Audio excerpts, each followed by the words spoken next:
Amigos y amigas, mientras esperamos que llegue el día del partido de vuelta en el Etihad entre el Manchester City y el Real Madrid, seguimos analizando todo lo que nos dejó ese 3-3 maravilloso en el Santiago Bernabéu. Y una de las sombras, si lo queréis llamar así, que deja el partido desde el punto de vista madridista fue la poca implicación o el poco brillo que tuvo en el partido Jude Bellingham. Para hablar del inglés tengo a mis dos panas, a mis dos amigos, a Toño Rodríguez y a don Richard Méndez, el Titán. Voy a empezar contigo, Richard.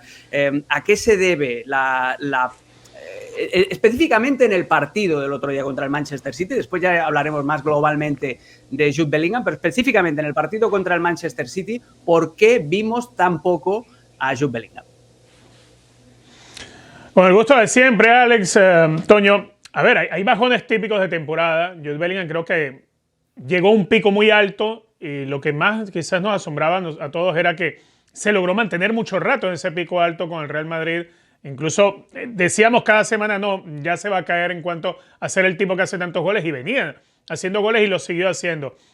Jude Bellingham atraviesa el tema de la lesión del hombro, ha atravesado ciertas molestias, ya había dado muestras de partidos en los que de pronto tenía menos incidencia, pero cuando vas a esta altura, ante un equipo como el Manchester City, en la condición que tenía que resguardarse, además, porque recordando que una tarjeta amarilla en aquel partido en el Bernabéu le privaría la vuelta en cancha del Manchester City, creo que todo eso son ingredientes que hacen que un Bellingham pase de ser aquel jugador de liderazgo, de gallardía, corajudo, de excesivo talento y gran lectura de juego, alguien un poco más cauto.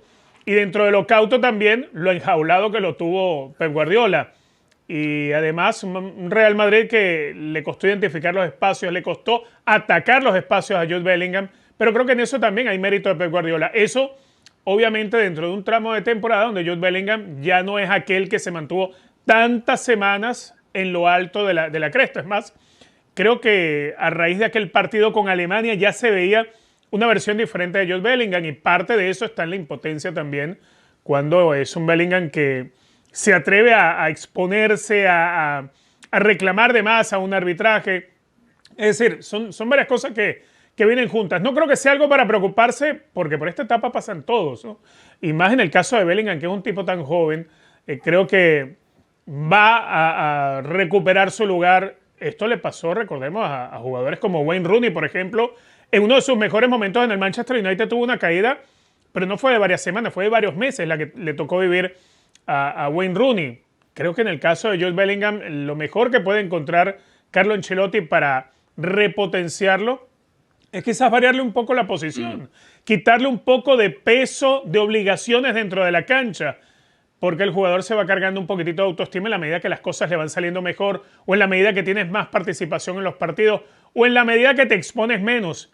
Y creo que esa tiene que ser la clave de lo que tiene que hacer ahora Carlo Ancelotti para volver a acercarse a aquella gran versión de Jude Bellingham, que no me cabe duda, la va a recuperar y va a volver a ser el gran jugador que fue, pero todos los futbolistas pasan por estas caídas de rendimiento. Y lo de la posición, Toño, es clave, porque el partido del otro día contra el Manchester City estaba preparado para utilizar más a Bellingham como señuelo y para tirar de velocidad con Rodrigo y Vinicius sobrecargando ese costado izquierdo. Y también porque estamos mal acostumbrados. O sea, nos pensamos que todos los futbolistas van a tener la misma regularidad que Messi y Cristiano Ronaldo mantuvieron durante 15 años. Tenemos los ejemplos de Haaland, precisamente, que se lo comió vivo Rüdiger, partido de Mbappé ayer también contra el Barcelona también. O sea, también tenemos una vara de medir altísima, añadida a todo lo que acaba de explicar Richard también.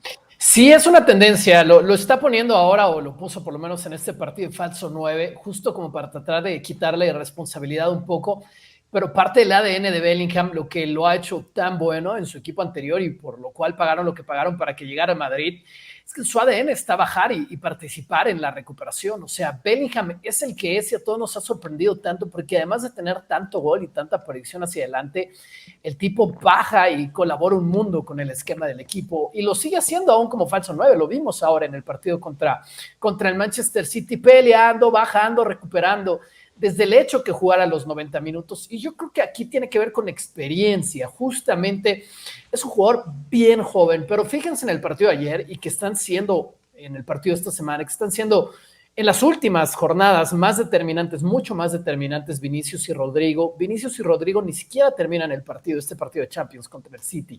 Por molestias físicas, por dureza, si quieren, o rigidez, si quieren, algún músculo, salen del partido. Pero Bellingham, aún en una posición distinta en la que se supone iba a correr menos, pero termina siendo, como siempre, del top 3 de los que corren más kilómetros para el Real Madrid, juega los 90 minutos. Yo sé que todo esto es medible y yo sé que todo esto va al laboratorio antes de que se tomen decisiones, pero él mismo quizás lo podría platicar con Ancelotti en el sentido de que no necesita quemarse 90 minutos como no lo han necesitado Vinicius y Rodrigo, que están siendo jugadores más determinantes para el Real Madrid. Para mí es imposible de analizar este tema sin hablar en la parte física de Bellingham. Bueno, es que todos los jugadores están quemados, jugadores a este nivel, ¿no? Que también van a su selección. Él acaba de jugar en la fecha FIFA con su selección, hizo un gol al minuto 90 y tantos contra Bélgica, y en ese ir y venir tienes que pagar el precio. Yo lo que creo es que se está combinando todo lo que ya explica Richard, todo el parámetro altísimo que ya pones en contexto tú, más un tema físico que creo yo con un poco mejor de rendimiento a lo largo de temporada, el cierre para Bellingham no tendría que ser tan sufrido. Esa posición para mí es clave, el hecho de que al principio de la temporada él arranca como media punta y siempre tenía un delantero por delante, era Joselu o el propio Rodrigo Vinicius, que le hacían muchas veces de pantalla para que él entrara en segunda línea, el gol que le marca la Almería, etcétera, etcétera. Esto ya no sucede porque ahora es él el que juega de falso 9, es decir, ya no tiene a nadie por delante y tiene otras tareas. Pero sí que es cierto que hay un cambio en las estadísticas. Vamos a ver las estadísticas globales de Jude Bellingham esta temporada, que las tenemos preparadas. Y a ver, si Jude Bellingham ya no marcara ningún gol más y ya no metiera ninguna asistencia más, no podríamos decir que la temporada es mala, porque 20 goles y 10 asistencias para un muchacho que acaba de cumplir 20 años y que acaba de llegar al club ya es un número altísimo. Pero ¿qué pasa si hacemos una disección en el tiempo, de los primeros partidos de Jude Bellingham a los últimos? En los primeros 15 juegos, relacionado con lo que decíamos de la posición en el campo, la frescura física, 14 goles, que es una auténtica barbaridad, y 3 asistencias. En los últimos 18 juegos, 6 goles, y eso sí, más producción generosa, más caramelitos con 7 asistencias. Entonces, Richard, hemos pasado un poco del... Y esto lo leí ayer en Twitter, creo. Hemos pasado un poco del Hey Jude al Help. Y para seguir con la onda Beatles, ¿no? Sí. Y un poco Yesterday, ¿no? Con la Yesterday, yeah. Sí.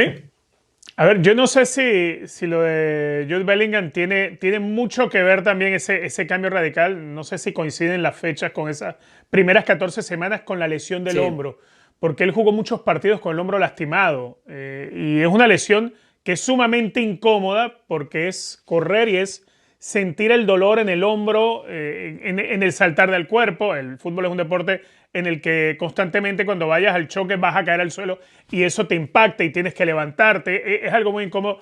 No sé si eso ha podido ser donde comienza a verse ese descenso de Jude Bellingham, pero cuando hablabas lo de la posición y recordabas la función ahora de falso 9 que está asumiendo Jude Bellingham, mientras lo decías me acordaba de lo que hizo Ferguson con Wayne Rooney.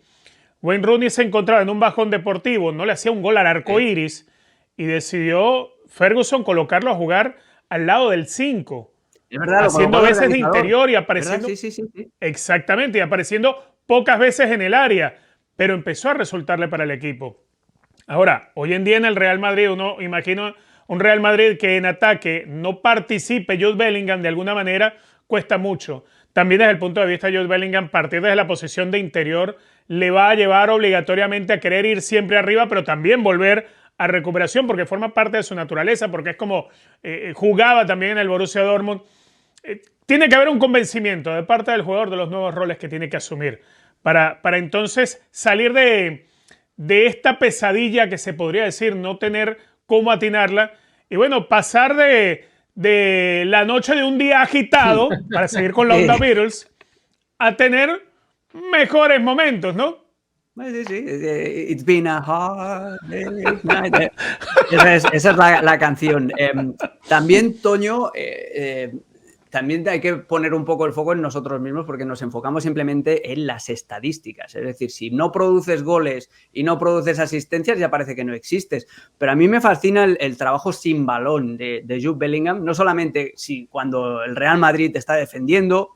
Muchas veces le toca cerrar la banda izquierda, no fue el caso contra el Manchester City, que la banda izquierda la cerraba Rodrigo, pero sobre todo también los movimientos sin pelota para ayudar al resto de sus compañeros, que muchas veces nos pasan desapercibidos.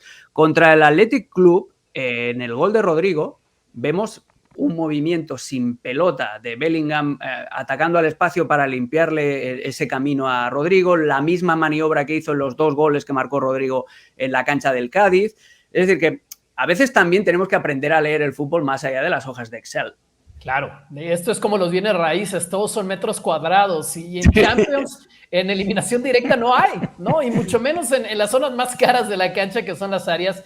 Y Bellingham sí hace un enorme trabajo, además con ya la primera parte de la temporada que tuvo cada vez más, pues ha llamado la atención de los defensas y de los entrenadores para justamente eso también liberarle los metros cuadrados a los demás. Si Bellingham no hiciera estos movimientos, bueno, habría que pensar si el Real Madrid puede, si quiere empatar el partido de ida, y por algo, no solamente lo de Bellingham, pero por algo Ancelotti lo deja jugar la ruta completa los 90 minutos, hace los movimientos, bueno, es parte de su trabajo como falso 9, ocupar y a la vez desocupar el área para sus compañeros, y además todo esto de la recuperación, la versatilidad, ir hacia las bandas y demás, y sin problemas bajar del medio campo cuando sí lo requiere el Real Madrid. Sí, ¿no? Físicamente, o sea, Bellingham es un atleta de 13 kilómetros por partido, vamos, entonces esa parte la tenemos que apreciar también la juventud que tiene, y no siempre, es decir, no sé, ni Da Vinci pitó siempre obras maestras, me explico, no siempre van a ser partidos de obras maestras. Lo normal es un poco más la irregularidad para un jugador de 20 años que los primeros 5 meses de Bellingham con el Real Madrid. Pensemos, ¿cuánto tiempo le tomó a Vinicius ser una estrella en este equipo? Muy buena. De verdad, ¿cuánto tiempo? Y a Rodrigo, ¿cuánto tiempo? Ambos siendo siendo súper jóvenes, ¿cuánto tiempo le tomó a Rodrigo hacer ya partidos importantes? Que vaya que los ha hecho a nivel Champions. También le tomó su tiempo. Ellos llegaron bien jóvenes al Bernabéu, como sea. Y el caso es que yo creo que lo normal es un poco más, no ahora, porque puede jugar mejor de lo que lo está haciendo, pero esos primeros 5 meses realmente fueron de un estándar que quién sabe cuántos en la historia del mundo lo han podido sostener. Es decir, que empezó al revés, empezó Bellingham por el concierto en el tejado y ha acabado haciendo hasta los Beatles tuvieron canciones malas, porque aquella de Obladi, Oblada, madre de Dios, bendito, lo que es aquello. O sea que ahora está en un periodo de sequía creativa Jude Bellingham, pero no os preocupéis porque el chico es un jugadorazo y va a volver a tener un greatest hits.